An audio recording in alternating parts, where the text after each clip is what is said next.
Davanagere by ಎಲೆಕ್ಷನ್ಗೆ ಕಾಂಗ್ರೆಸ್ನಿಂದ ಸಮರ್ಥ ನಾಮಪತ್ರ ಸಲ್ಲಿಸಿದ್ದಾರೆ. ನಾಮಪತ್ರ ಸಲ್ಲಿಕೆ ಬಳಿಕ ಸಚಿವ ಎಸ್ ಮಲ್ಲಿಕಾರ್ಜುನ್ ಅಶ್ವವೇಗ ನ್ಯೂಸ್ಗೆ ಎಕ್ಸ್ಕ್ಲೂಸಿವ್ ಪ್ರತಿಕ್ರಿಯೆಯನ್ನ ಕೊಟ್ಟಿರುವಂತದ್ದು.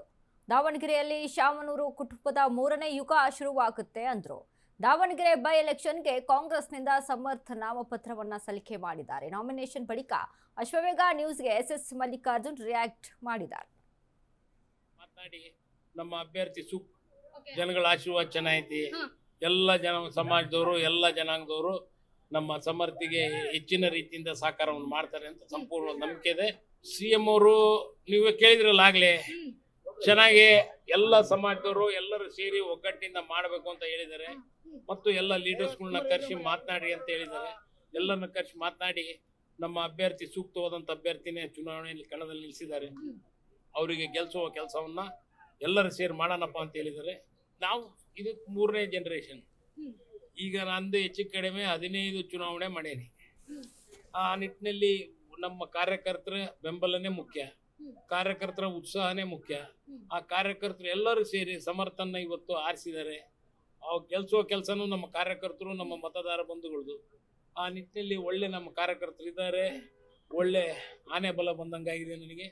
ಒಳ್ಳೆ ರೀತಿಯಿಂದ ಕೆಲಸವನ್ನು ಮಾಡ್ತೀವಿ. ಪ್ರತಿಯೊಂದು ವಿಚಾರಗಳಲ್ಲಿ ಅವ್ರಿಗೆ ಗೊತ್ತಿದೆ. ಅವನಿಗೆ ಅವ್ರ ರಾಜ್ಯ ಯಾವ ರೀತಿ ಡೀಲ್ ಮಾಡ್ತಿದ್ರು, ಅವ್ರು ಯಾವ ರೀತಿ ಕಷ್ಟ ಸುಖಗಳಲ್ಲಿ ಭಾಗಿಯಾಗ್ತಿದ್ರು.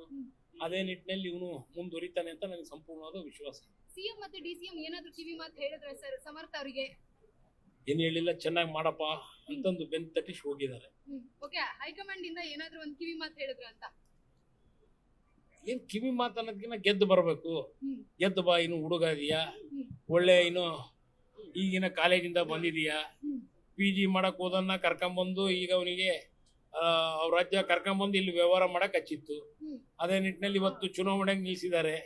ಅದಕ್ಕೆ ಆ ಚುನಾವಣೆಯಲ್ಲಿ ಜನಗಳ ಸೇವೆ ಮಾಡುವಂತ ಒಂದು ರಾಜ್ಯ ಕಳಿಸ್ದಂಗೆ ಆಗೈತಿ. ಈಗ ಆ ನಿಟ್ಟಿನಲ್ಲಿ ಅವನು ಕೆಲಸವನ್ನು ಮಾಡ್ತಾನೆ ಅಂತ ನನಗೆ ನಂಬಿಕೆ ಇದೆ. ಮತ್ತು ಅದೇ ರೀತಿ ಈಗ ಮಾಡರ್ನ್ ಯುವಕರು, ನಮ್ದೊಂದು ಕಾಲ, ನಮ್ಮ ಅಪ್ಪಂದೊಂದು ಕಾಲ, ಈಗ ಹುಡುಗ್ರ ಕಾಲ. ನಾವಿದ್ದಾಗ ಇನ್ನು ಫ್ಯಾಕ್ಸು ಲ್ಯಾಪ್ಟಾಪ್ ಇನ್ನು ಅಷ್ಟು ಇರಲಿಲ್ಲ. ಈಗ ಲ್ಯಾಪ್ಟಾಪು ನಮ್ಮ ಅಪ್ಪನ ಕಾಲದಾಗ ಬರೀ ಬುಕ್ಗಳು ಬರೆಯೋರು. ಈಗ ಕಂಪ್ಯೂಟ್ರು, ಆರ್ಟಿಫಿಷಿಯಲ್ ಇಂಟೆಲಿಜೆನ್ಸಿ ಎಲ್ಲ ಬಂದವು. ಅವನ್ನೆಲ್ಲ ಕಲ್ತಿದ್ದಾನೆ. ಅದರಲ್ಲಿ ಮುನ್ನುಗ್ಗಿ ಮಾಡರ್ನ್ ದಾವಣಗೆರೆ ಮಾಡಬೇಕು. ಆ ನಿಟ್ಟಿನಲ್ಲಿ ಮಾಡ್ತಾನೆ ಅಂತ ವಿಶ್ವಾಸ ಇದೆ.